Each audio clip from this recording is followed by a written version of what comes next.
C'était un grand fan de lapin et forcément c'est moi qui devais préparer le lapin. Et je ne supportais plus de toucher les lapins crus et après, enfin, j'en pouvais plus de préparer le lapin cru. Il y a les os aussi. Alors je lui ai fait croire qu'il y avait des morceaux de... Je lui ai fait croire que c'était à cause des os qui pouvaient l'étouffer C'est faux. pour qu'il n'en mange plus.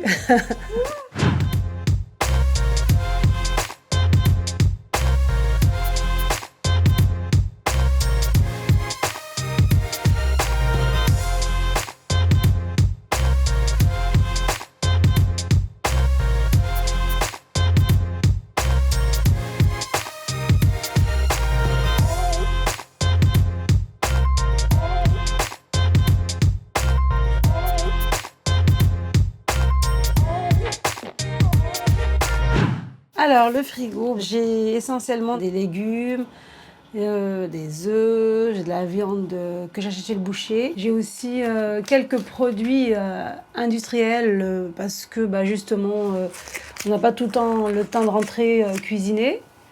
Et puis voilà, puis on fait des gâteaux maison, quelques produits laitiers. J'ai deux supermarchés dans lesquels je vais souvent. Quand je peux, je vais au marché aussi pour les fruits et légumes. Je prends pas mal de produits en promo parce que j'ai un enfant, donc il faut des goûters, il faut des grosses quantités de lait et de certains produits. Donc du coup, quand il y a des promos, je fais comme tout le monde, je me rue dessus. Alors, pour le congélateur, j'ai par exemple de la pizza pour les repas rapide, quand on n'a pas trop le temps, du poisson pané aussi. Et ça m'arrive aussi, souvent d'ailleurs, d'acheter de la viande chez le boucher et de la congeler pour avoir toujours de la viande à dispo. Et puis souvent, je congèle aussi des légumes de saison pour les avoir en toute saison, si je veux faire une soupe ou une sauce. Voilà. J'aime pas trop manger à la cantine. Sur les menus, ils donnent des choses que tu dis ah, ça va être trop bon. T'arrives devant, tu manges, tu es dégoûté à vivre de ce repas. Alors que d'habitude, quand tu es à la maison, tu l'adores.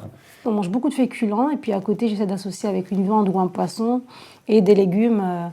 Alors là, comme c'est l'hiver, c'est évidemment soupe tous les soirs. En fait, on mange basique. On mange à peu près toutes les semaines, pas tout le temps, la même chose, mais à peu près, et en essayant de varier un peu en fonction de la viande ou du poisson. En fait, c'est surtout ça qui change pour pas que ce soit toujours monotone, toujours la même chose. Je cuisine pendant qu'il fait ses devoirs ou pendant qu'il joue un peu. Puis après, on mange à table.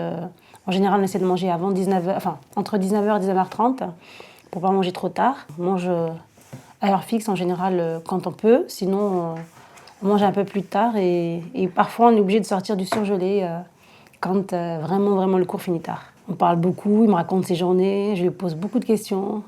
Et on commente aussi ce qui se passe à la télé parce qu'on regarde les infos ensemble. On reste quand même pas mal de temps à table, même si on a fini de manger. Le rituel des infos, des fois, ça me plaît, mais pas trop, parce que des fois, il y a des choses pas très rassurantes à voir. C'est plutôt frustrant, mais sinon, j'aime bien parce que le midi, je mange avec mes copains et le soir, je mange avec ma mère. C'est bien. Auparavant, oui, je mangeais différemment puisque j'étais célibataire et puis j'étais sportive. Donc du coup, j'avais très peu de temps pour manger. Et puis comme mon alimentation était assez stricte, je mangeais pas grand-chose finalement parce que je mangeais énormément de légumes. Donc ça pouvait être cru, pas forcément cuisiné. Beaucoup de fruits et souvent debout dans la cuisine. Et pour mes parents, oui, c'était hyper important, l'alimentation. Il fallait que ce soit varié, il fallait que ce soit équilibré, il fallait que... pour eux, du lundi au dimanche, c'était jour de fête, quoi. La table, c'était important. Ils en faisaient des tonnes, quoi. C'est pour ça qu'après, je pense que je me suis un peu détachée de tout ça quand je suis arrivée, quand je me suis retrouvée toute seule dans ma maison. Alors, j'ai gardé deux petites choses de chez mes parents. C'est l'importance de manger local et de saison. Et puis, quand tu invites, le côté convivial, le côté...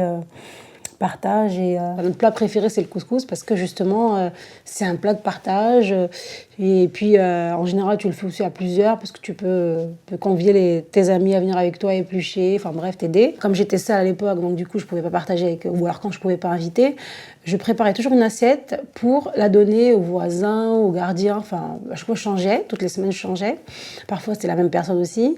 Et depuis que j'ai mon fils, on essaie de faire la même chose.